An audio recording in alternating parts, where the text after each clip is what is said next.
Ya, baik, selamat pagi. Pagi ini saya terdorong untuk menjawab video pendeta Muri Walianto yang berjudul Fundamentalisme ala Suhento Liao.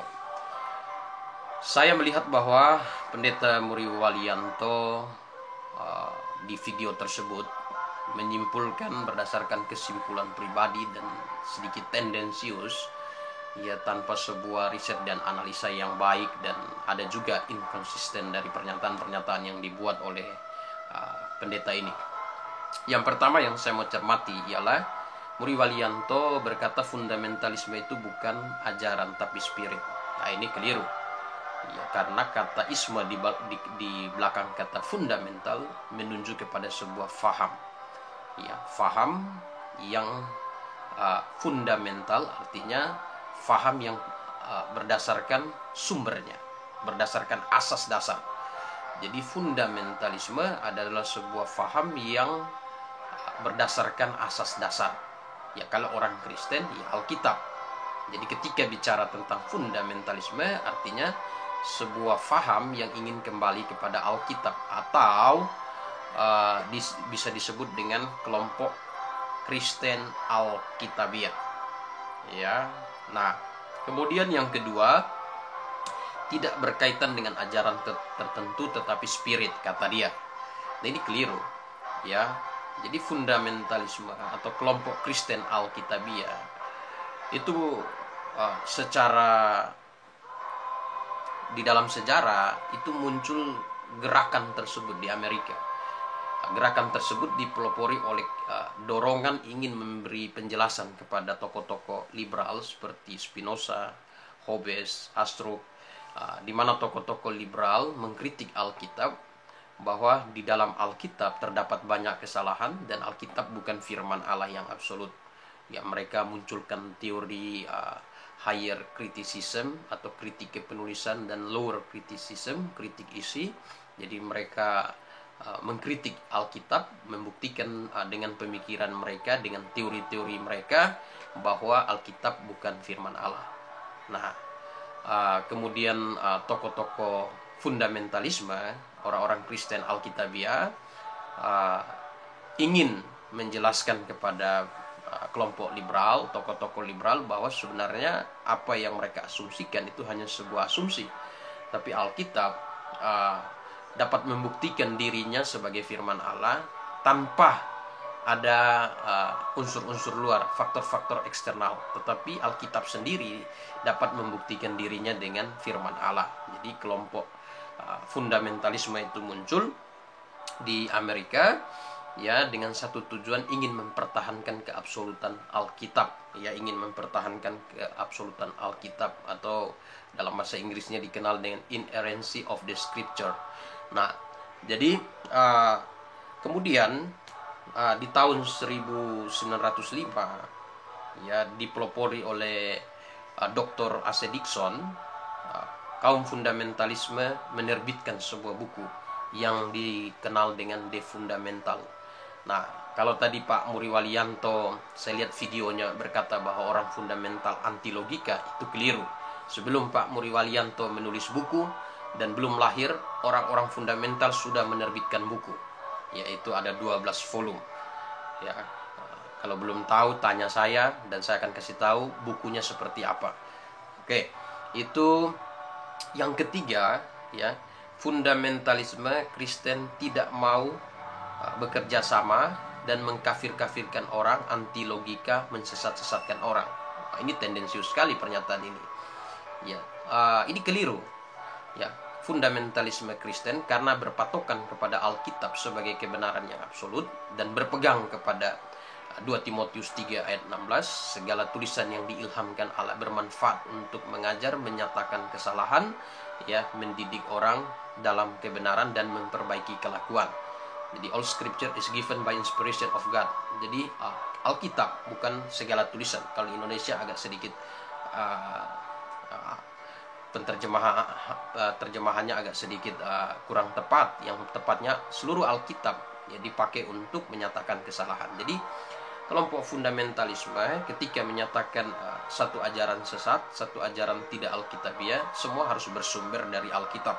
Ya, semisalnya berkata bahwa saksi Yehova, ya, kelompok saksi Yehova sesat. Tentu kita bukan hanya klaim, tapi kita harus membuktikan berdasarkan firman Allah.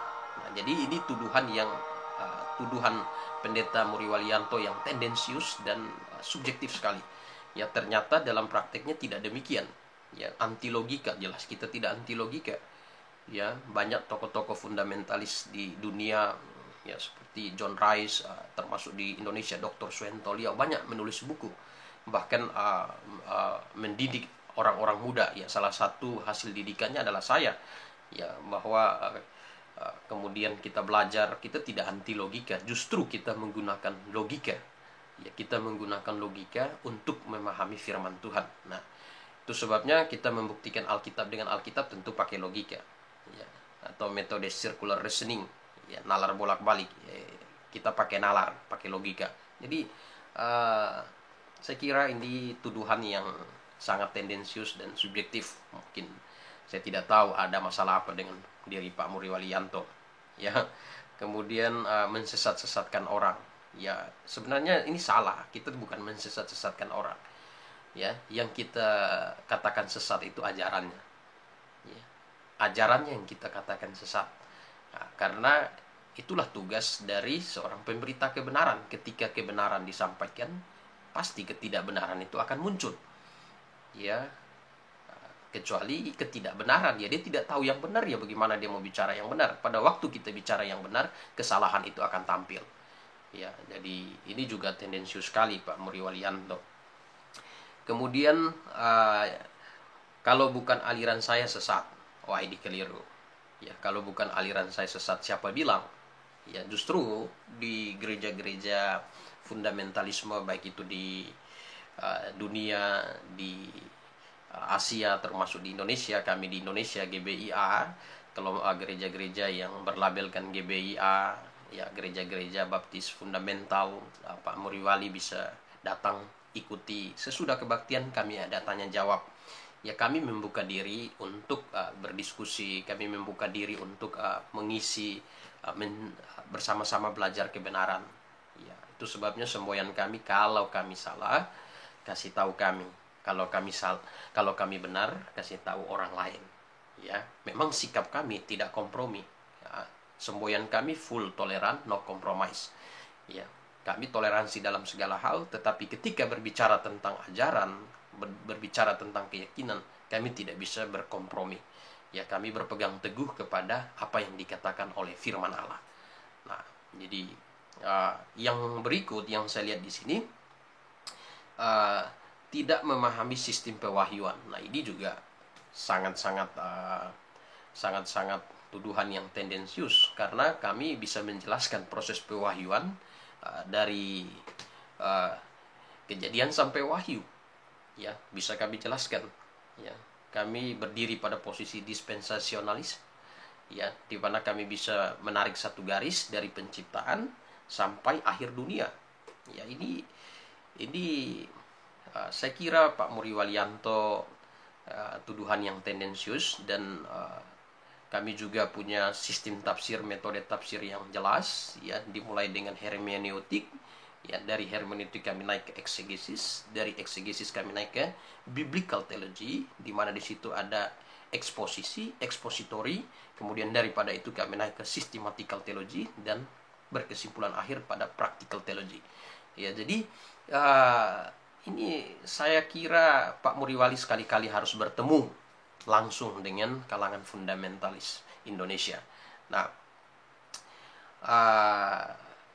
ya, saya kira itu saja yang mau saya sampaikan, yaitu untuk part pertama, bagian pertama, dan saya harap saudara-saudara yang mendengarkan video ini juga mau berpikir objektif. Silakan teliti, silakan bandingkan seperti apakah fundamentalisme yang saudara tahu, yang saudara lihat secara historis, baca secara historis, dan simpulkan apakah Muriwalianto benar atau salah. Kalau saya pribadi menyimpulkan bahwa pendeta Muriwalianto telah menyimpulkan fundamentalisme hanya berdasarkan pemikiran yang subjektif, dan juga hanya sebuah praduga tanpa sebuah analisa yang sistematis berdasarkan historis maupun berdasarkan konsep. Ya, saya Gembala dan Jesuat dari Kupang NTT. Salam sejahtera. Maranatha.